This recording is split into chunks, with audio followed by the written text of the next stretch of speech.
রমজানে স্ত্রীর দোয়া বদলে দিতে পারে স্বামীর জীবন।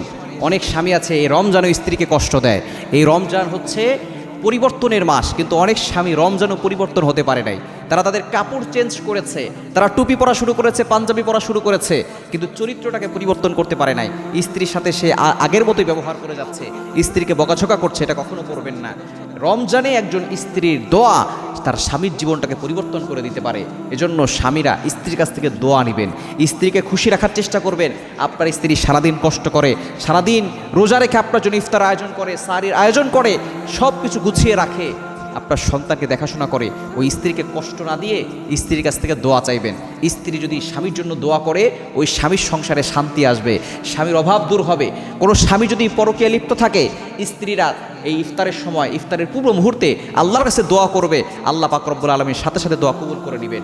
সাহরির সময় 2 রাকাত তাহাজ্জুদ নামাজ পড়ে আল্লাহর কাছে দোয়া করবে, আল্লাহ পাক রব্বুল আলামিন ওই স্ত্রীকে পরকীয়া থেকে, ওই স্বামীকে স্ত্রীর দোয়ায় পরকীয়া থেকে মুক্ত করে ওই স্বামীকে পরিবর্তন করে দিবেন। শুধু তাই নয়, অভাব লেগে আছে, অভাব যাচ্ছে না, কষ্টের ভিতরে আছেন, এরপরে সাংসারিক অশান্তি, জীবনে বরকত নাই, স্ত্রীরা ইফতারের পূর্ব মুহূর্তে দোয়া করবেন, শেষ রাতে তাহাজ্জুদের সময় দোয়া করবেন, সাহরির সময় উঠে একটু আগে উঠে 2 রাকাত নফল নামাজ পড়ে, 4 রাকাত নফল নামাজ পড়ে আল্লাহর কাছে দোয়া করবেন। দেখবেন আল্লাহ তাআলা ওই সংসারে বরকত দান করবেন, স্বামীর জীবনটাকে পরিবর্তন করে দিবেন, স্বামীর সম্মান আল্লাহ বাড়িয়ে দিবেন, স্বামীর হায়াতে রিজিকে আল্লাহ তাআলা বরকত দিয়ে দিবেন।